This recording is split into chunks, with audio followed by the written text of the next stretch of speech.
Okay विद्यार्थी मित्रों नमस्कार। आज हम एक और नया पाठ सीखने के लिए जा रहे हैं YouTube के माध्यम से। कक्षा 12 का हिंदी विषय 009 जिसका कोड है और हिंदी गद्य विभाग के अंदर 8 नंबर जिसका नंबर है 4 और शीर्षक है जिसका अकेली और जिसकी लेखिका है कहानीकार है वो है मन्नू भंडारी जी। मित्रों, मन्नू भंडारी जी ने मनोविश्लेषणात्मक और मनोवैज्ञानिक बहुत सारी कहानियां हमारे साहित्य को दी है और साहित्य के जरिए उन्होंने अपना खुद अलग अंदाज समाज को पेश भी किया है। साहित्यकार ऐसे तो समाज का दर्पण होता है। समाज के अंदर जितनी भी कुछ ऐसी व्यथाएं, पीड़ाएं, अच्छाइयाँ, बुराइयाँ, खामियां, खूबियां जो भी कुछ रहता है वह बार बार हमारे सामने उनकी कलम के द्वारा और अपने निजी अनुभवों के द्वारा, अपनी लेखनी के द्वारा, अपनी कलम के द्वारा और अपने विचारों को व्यक्त करते रहते हैं और इससे समाज को एक नया बोध पाठ, एक नया पदार्थ पाठ, एक नई शिक्षा, एक नई सीख मिलती है और इससे समाज को बेहतर जीवन जीने का एक संदेश भी प्राप्त होता है और ये हमारे सामने पेश किए गए और हम देखा इस प्रकार इसका शीर्षक रहा है अकेले। शिक्षक की एक मात्र मैसेज या एक प्रकार का समाचार संदेश हमें मिलता है अकेले से, जिससे पता चलता है कि कोई एकाकी व्यक्ति के जीवन की इर्द गिर्द एक कहानी घूम रही है और मन्नू भंडारी जी है। आगे मन्नू भंडारी जी के बारे में हमने देख लिया है। आपका बंटी भी उनका बहुत ही उपन्यास, अच्छा उपन्यास रहा है और इसमें भी एक बंटी के माध्यम से माता पिता की समस्याओं को उजागर करते हुए उन्होंने काफी वर्णन किया है। आज हम उसके बारे में नहीं बल्कि एकाकी जीवन के बारे में रही हुई व्यक्ति की क्या संवेदना है, ये संवेदना हमारे सामने पेश की गई है, वो हम देखते हैं। कहानी शुरू करते हैं। मित्रों, आप भी आपके पास अपनी हिंदी कक्षा 12 की किताब रखना, पाठ 4 खोलना और मेरे साथ साथ पढ़ते रहना और सुनते रहना। आपको एक अच्छा अनुभव होगा और बेहतर समझ मिलेगी। सोमा बुआ बुढ़िया है, सोमा बुआ परित्यक्ता है, सोमा बुआ अकेली है। सोमा बुआ का जवान बेटा क्या जाता रहा, उनकी अपनी जवानी चली गई।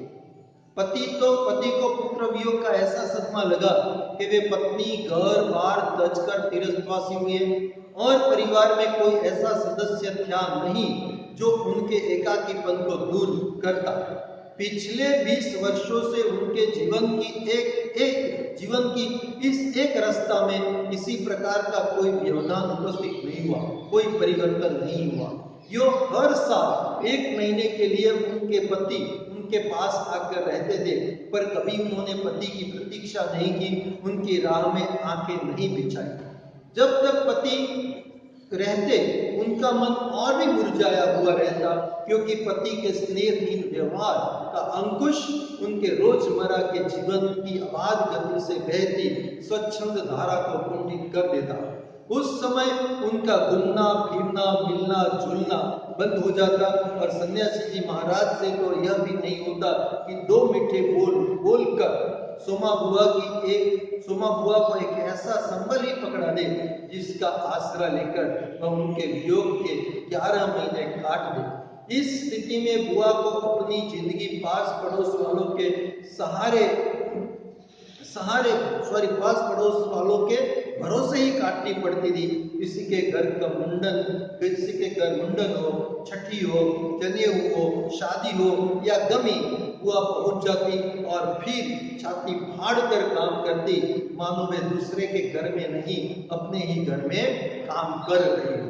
यहाँ हम देखते हैं, पूरा परिच्छेद पढ़ते हैं तो हमें पता चलता है कि एक एकाकी व्यक्ति की संवेदना देखने को मिलती है। शुरुआत में एकाकी जीवन की संवेदना, सोमा बुआ अकेली है, सोमा बुआ परित्यक्ता है और सोमा बुआ बुढ़िया है। ये तीनों प्रकार की समस्या इसको घेर रही है। पहले बताया सोमा बुआ की बुढ़िया है, यानी कि वृद्ध हो चुकी है, उम्र काफी ढल चुकी है।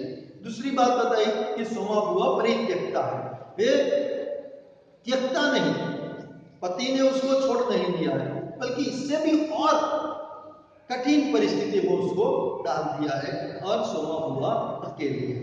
वो अकेली क्या हुए, कैसे हुई, उसका वर्णन हमने हुआ कि सोमा बुआ का जवान बेटा जाता रहा, मतलब कि उसके एकमात्र संतान थी, बेटा था। आगे उसका वर्णन आता है, उसका नाम भी आता है और उसका नाम है हरखू। एक मार्क्स का प्रश्न भी पूछा जा सकता है बोर्ड की परीक्षा में कि सोमा बुआ के बेटे का नाम क्या था, तो सोमा बुआ के जवान बेटे का नाम था हरखू।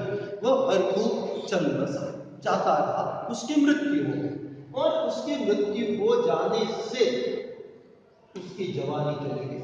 जीवन जीने के लिए एक चार्म रहता है, जीवन जीने का एक मकसद रहता है, एक हेतु रहता है, एक ध्येय रहता है, एक लक्ष्य रहता है और बच्चा माँ के जीवन का एक अहम बात रहता है। लेकिन यहाँ तो उसका बेटा ही चला गया, उसका पूरा का पूरा जीवन बिल्कुल जीवन ही नहीं रहा, उसकी जवानी ही चली गई। उसके जीवन में जीने का एक रस होना चाहिए, वह जीवन रस ही खत्म हो गया। बस एकाकी जीवन में आगे देखा कि बुढ़िया है, अकेली होने का कारण है कि वह चले गए। यस, उसको ही सदमा पहुंचा ऐसा नहीं, उनके पति को भी सदमा पहुंचा, आघात लगा, दुख हुआ, पीड़ा हुई, उसके जीवन में भी अकेलेपन का एहसास हुआ। मगर वह उन्होंने क्या किया कि वह तो घर बार छोड़कर तीर्थवासी बन गए। पूरे 1 साल के 12 महीने में वे 11 महीने हरिद्वार या ऐसे तीर्थवासी जगहों पर तीर्थ यात्रा में चले जाते थे और केवल एकमात्र वह 1 महीने के लिए ही वह घर पर आते थे और घर पर रहते थे, बाकी वह और ही बाहर चले रहते थे। 11 महीने तक सोमा बुआ को अकेला रहना पड़ता था।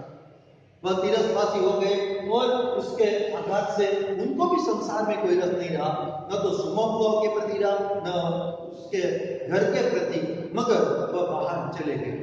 यानी कि बाहर चले जाने से उन्होंने अपना मार्ग कर दिया, बल्कि सोमा बुआ कहाँ जाती, सोमा बुआ तो घर में है, अकेली है, वृद्धा भी हो चुकी है, तो उसका जीवन बिल्कुल एक अकेलेपन में, एकाकीपन में बीतने लगा। पिछले 20 साल से उसके जीवन में न तो कोई व्यवधान आया है, न कोई रुकावट आई, न कोई परिवर्तन आया। एक ही प्रकार का उसका जीवन रोजमर्रा की जिंदगी में वह बीतता रहा। इसमें कोई परिवर्तन नहीं, कोई चेंज नहीं, कोई बदलाव नहीं, केवल मात्र जीवन इस रोजमर्रा की जिंदगी में जीती है वैसे प्रकार में जीता रहता है। और वह पूरे 12 महीने बाहर रहते हैं, 1 महीने के लिए आते हैं, बल्कि सोमा बुआ को 1 महीने में जब आते हैं तब भी उसकी कोई प्रतीक्षा नहीं रहती, कोई इंतजार नहीं रहता, कोई उसके लिए आंखें नहीं बिछाता। आंखें बिछाना, इंतजार करना, प्रतीक्षा। क्यों?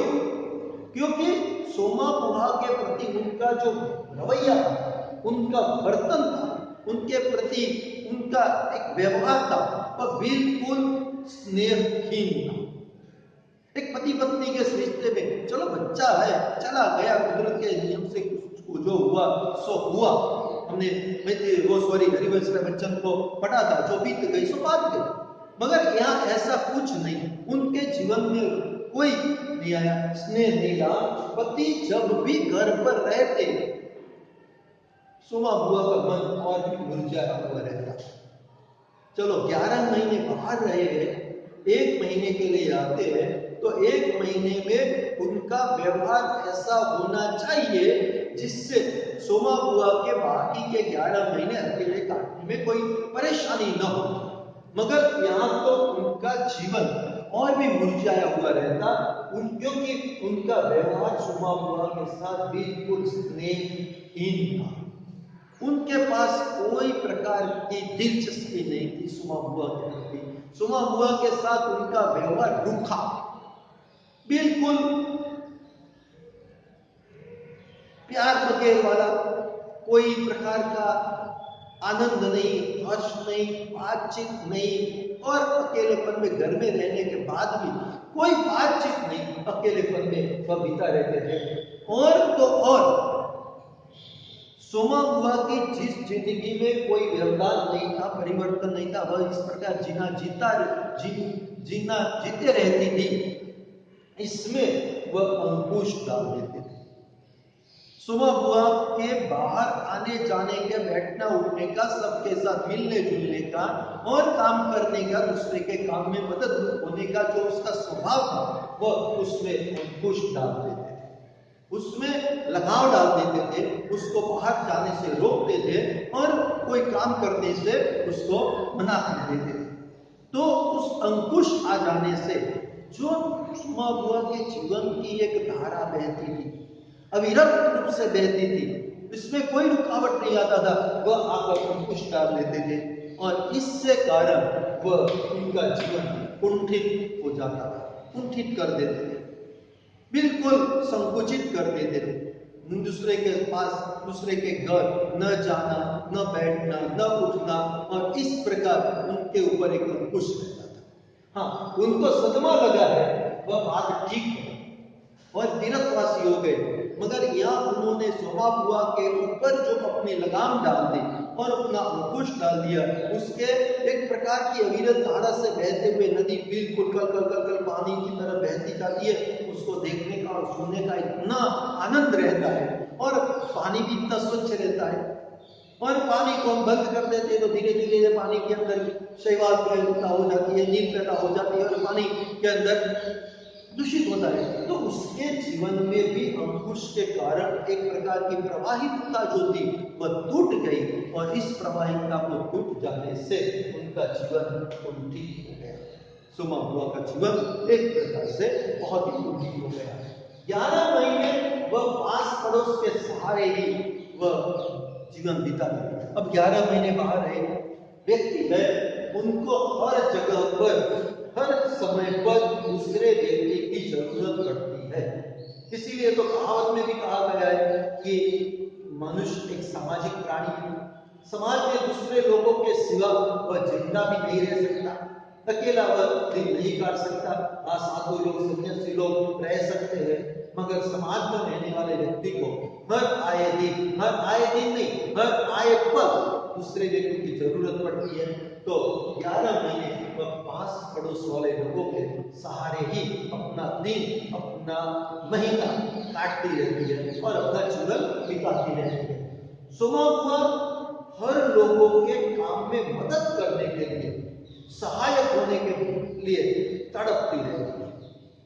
किसी भी काम हो, वह काम करके इस काम में अपने आप को इतना व्यस्त कर लेती है तो उसको अकेलापन महसूस न हो, उसको हर की याद न आए, उसके पति उसको छोड़ गए हैं वह भूल जाए। और इसीलिए वह क्या करती है कि हर रोज कहीं न कहीं दिन किसी के बढ़ रहा होता है तो किसी के घर में कोई ना कोई सामाजिक प्रसंग आता रहता है, और उस सामाजिक प्रसंग में चाहे मुंडन का हो, चाहे छठी का हो, चाहे जनेऊ का हो, चाहे शादी का हो, चाहे कोई बुरा गमी का प्रसंग हो, वह बेचारी वहां जाती, कोई बुलाए या न बुलाए, वहां जाती और छाती फाड़ कर अपना काम समझकर काम करती, उसके अपने घर में काम करती हो इससे भी ज्यादा वह काम करती, और काम में इतनी सारी वह चिवट रखती या चौकसाई रखती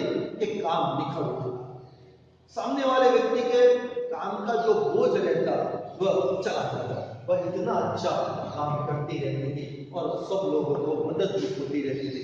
एक तरफ से वह दूसरों के काम में हाथ बटाकर अपना भी समय बसर करती और वह बहुत ही लोगों को मदद होती, और इस प्रकार अपना दिन गुजारती रहती थी। ये उसके जीवन का था। तो वह काम करने में चली जाती और मदद होती रहती थी। वह इस प्रकार काम करती, वह दूसरे घर में नहीं बल्कि वह अपने ही घर में काम कर रही है। आजकल सोमा बुआ के पति आए हुए हैं और अभी कहा सुनी हो चुकी है। बुआ आंगन में बैठी धूप खा रही है, पास पास रखी कटोरी से तेल लेकर हाथों में मल रही है और बड़बड़ा रही है। इस 1 महीने में अन्य अवयवों के शिथिल हो जाने के कारण उसकी जीभ भी सबसे अधिक सजीव और सक्रिय होती है। तभी हाथ में एक फटी साड़ी और पापड़ लेकर ऊपर से राधा भाभी उतरी। क्या हो गया बुआ, क्यों बड़बड़ा रही हो? फिर सन्यासी महाराज ने कुछ कह दिया। आजकल सोमा बुआ के घर पर उनके पतिदेव यानी कि सन्यासी महाराज घर पर और घर पर है, अंदर दोनों घर में बैठे होते और कुछ कहा सुनी हो गई, कुछ मन बातचीत में दोनों के विचार अलग है। वह घर में पड़े रहना कहते हैं। सोमा बुआ बार दूसरों के साथ मिलकर पूरा काम करके मदद होके बिताना चाहती है इतना समय, तो कहा सुनी हो गई और वह अंदर से बड़बड़ाकर बाहर आई। शायद सर्दी का मौसम होगा तो बाहर आई है, धूप में बैठी है और धूप में बैठकर साथ में एक कटोरी में तेल लेकर आई है और अपने हाथों पर, अपने शरीर पर जो सर्दी की ऋतु में चमड़ी फट जाती है और चमड़ी की सुरक्षा के लिए वह तेल लगा और बड़बड़ा रही है, काम करती रहती है, मालिश कर रही है अपने हाथों से शरीर पर और बड़बड़ा रही है। लेखिका ने बहुत ही सुंदर कहा, बात बताइए कि जब अन्य अवयव शिथिल हो जाते हैं और ज्यादा करके वृद्धावस्था में, प्रेमचंद जी ने भी बूढ़ी गाती में बात बताई है कि अन्य अवयव जब शिथिल हो जाते हैं, जब बूढ़ा हो जाता है व्यक्ति, तब कान कम काम करते हैं, आंख कम देखती है, पैर कम काम कर सकते हैं, यानी कि कम सुनना होता है, कम चलना होता है, काम भी कम हो जाता है, देखना भी कम हो जाता है। उसी समय जीभ अधिक सजीव और सक्रिय होती है, तब जाकर जीभ, हमारी जीभ बोलने का बढ़ भी जाता है, सजीव भी हो जाती है और सक्रिय भी हो जाती है। किसी भी बात में नहीं बोलना होता है फिर भी बोलने लगती है और कुछ न कुछ बोलकर वह चली जाती है। उसी समय राधा भाभी शायद उनके घर पर ऊपर रहती हो किराए से या कुछ भी, वह स्पष्टता नहीं बताई है, बल्कि ऊपर से उतरी ऐसा कहती है। और राधा भाभी ऊपर से उतरी और पापड़ लेकर आई और राधा भाभी उनसे पूछ रही है कि क्या हुआ, क्यों अम्मा, क्यों बड़बड़ा रही है? तो ये क्यों बड़बड़ा रही हो ये वह पूछ रही है और उसका उत्तर अब बुआ दे रही है। तो बुआ उत्तर दे रही है, अरे मैं कहीं चली जाऊं सोने नहीं सुहाता, कल चौक वाले किशोरी लाल के बेटे का मुंडन था, सारी बिरादरी का न्योता था। मैं तो जानती थी कि ये पैसे का ही गरूर है जो मुंडन पर भी सारी बिरादरी को न्योता है, पर काम उन नई नवेली बहुओं से संभलेगा नहीं, सो जल्दी ही चली गई। बुआ भी वही और सरक कर बुआ ने राधा के हाथ से पापड़ लेकर सुखाने शुरू कर दिए। एक काम कद से नहीं हो रहा था, अब घर में कोई बड़ा बूढ़ा हो तो बतावे, क्या कभी किया हो तो जाने। गीत वाली औरतें मुंडन पर बन्ना बन्नी गा रही थी, मेरा तो हंसते हंसते पेट फूल गया और उसकी याद से ही कुछ देर पहले का दुख और आक्रोश धुल गया।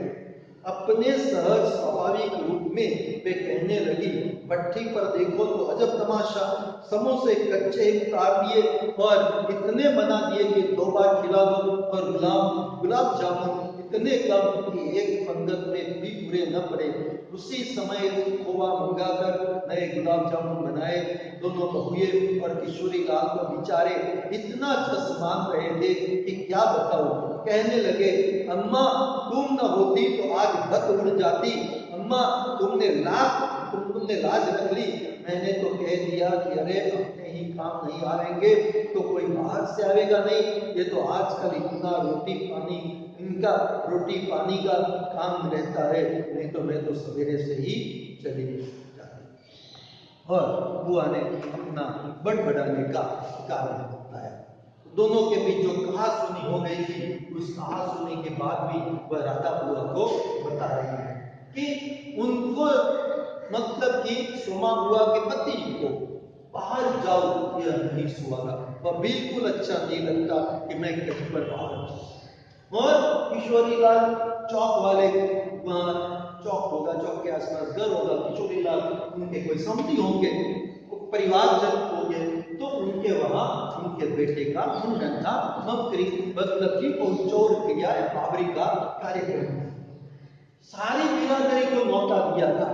ऐसे छोटे मोटे प्रसंगों के अंदर सबको न्योता नहीं दिया जाता है, मगर यहाँ कहते हैं कि सारी बिरादरी को न्योता दिया था, क्योंकि उनके पास पैसे ज्यादा है और पैसे के गुरु, पैसे का अभिमान, पैसे वाले लोग छोटे मोटे प्रसंगों के ऊपर भी ज्यादा लोगों को न्योता देते हैं और मोटा भोज करके, बड़ा भोज करके और अच्छे लोगों को अच्छी तादाद में संख्या को बुलाकर और खिलाते हैं। तो किशोरी लाल के घर में शायद उनकी पत्नी न भी हो, क्योंकि नई नवेली बहुएं थी और नई नई बहुओं से ये पूरे के पूरे प्रसंग का काम न भी संभलता हो। किशोरी लाल भी शायद अकेले हो तो न संभल सके, ऐसी बात है। देखो एक बात बीच में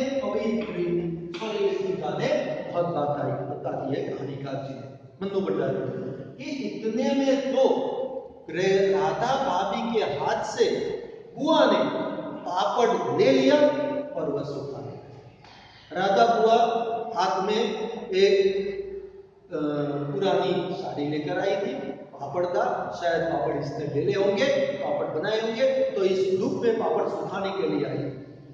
सोमा बुआ का एक सबसे बढ़िया सबको मदद करने का जो भाव था, वह भाव भी हमारे सामने ये जो किशोरी लाल की बात कर रही है, बात करते करते तो वह बैठी थी, तेल मल रही थी, बड़बड़ा रही थी, वह काम छोड़ दिया और इसने राधा भाभी के हाथ से का पापड़ ले लिया और राधा भाभी को पापड़ सुखाने में मदद करने लगी। बस किसी को अपने साथ जोड़कर, किसी आपने आपको दूसरे के साथ जोड़कर इसके काम में मदद करने का, हाथ बटाने का उसका एकमात्र मकसद है। और ये उस पर जिंदा रहती थी, जीती रहती थी, मतलब कि उसके लिए काम करने में, दूसरों को मदद करना उसका एक जीवन बन गया था। तो इसने पापड़ सुखाने का शुरू कर दिया।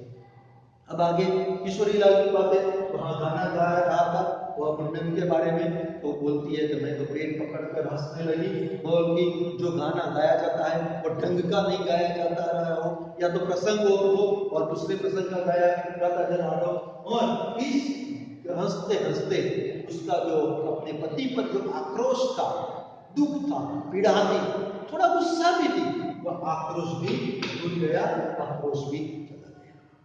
सो वो आगे अपनी बात बता रहे थे, अरे मैं तो रसोई घर में भट्टी पर चली गई तो समोसे उतर रहे थे और समोसे कच्चे उतर रहे थे और 2 बार खिला दो तो भी समोसे फूटे नहीं, मतलब कि ज्यादा समोसे बनाए जा रहे थे। और इसके सामने गुलाब जामुन तो पहले ही पंगत में पूरे हो जाए और दूसरों को खाना न मिले, खाने को न मिले, ऐसे गुलाब जामुन बन रहे, मतलब कि समोसे ज्यादा थे, गुलाब जामुन, और इतने सारे लोगों को बुलाया गया है तो इतने समोसे ज्यादा पड़ेंगे, इतने गुलाब जामुन कम पड़ेंगे।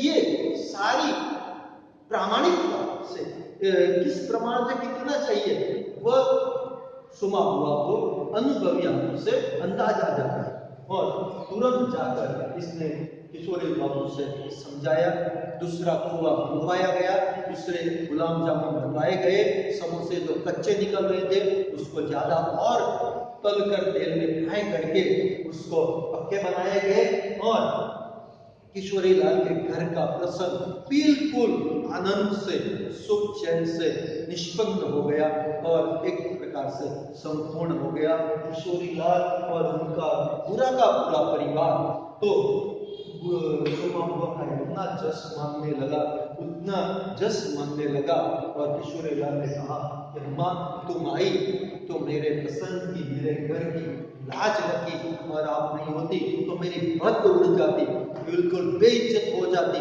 प्रसंग में कोई चार नहीं रहता। और प्रसंग इतने पैसे खर्च करने के बावजूद भी प्रसंग अच्छा नहीं हुआ, ऐसा लोग कहते। और सुबह हुआ कहते हैं कि अभी अभी तो महाराज यानी कि उनके पतिदेव घर पर है, इसीलिए उनके रोटी पानी का काम तो है, वरना तो मैं पहले आ जाती, सुबह से ही आ जाती और आपके काम को मैं पूरा का पूरा सम्मान लेती।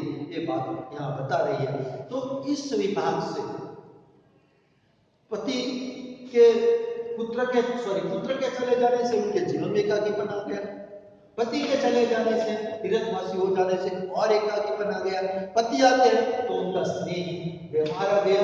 तो ऐसे जीवन, ऐसे समय में इस प्रकार जीना, तो पास पड़ोस के सहारे जीना, और पास पड़ोस में कोई भी प्रसंग हो तो उसी प्रसंग में जी जान से काम करने का, गुजराती में कहे तो प्राण रेडी है, जीव रेडी है काम करो, उस प्रकार वह काम करते रहते थे। और वह उनके पति को बिल्कुल सुहाता नहीं है। आज पति घर पर है, किशोरी बाबू के वहां गई है और कहासुनी हो गई है। राधा भाभी के सामने वह बयान करती है, बीच में राधा भाभी के पास से काम ले भी लेती है। और वह किस प्रकार राधा वो किशोरी बाबू के वहां गई, किशोरी बाबू से उन्होंने काम किया, वहां किशोरी बाबू के घर पर काम किया और उसके प्रसंग को सफल बनाया। ये एक उसका वर्णन हमने आज देखा। और अब किशोरी बाबू के घर जाने से और उनके पति देव को किस प्रकार बुरा लगता है, या किस प्रकार वह दोनों के बीच में एक प्रकार की कहासुनी होती रहती है। और इसके बारे में स्वामुआ की व्यथा या पीड़ा हम दूसरे विभाग में देखेंगे। ये अकेली का विभाग पहला है और हम बाद में दूसरे विभाग में उसका देखते रहेंगे। तो ये खास ध्यान रखें, विभाग 1 और बाद में देखेंगे विभाग 2, और इसके द्वारा आगे का वीडियो देखेंगे। तब तक के लिए धन्यवाद, नमस्कार।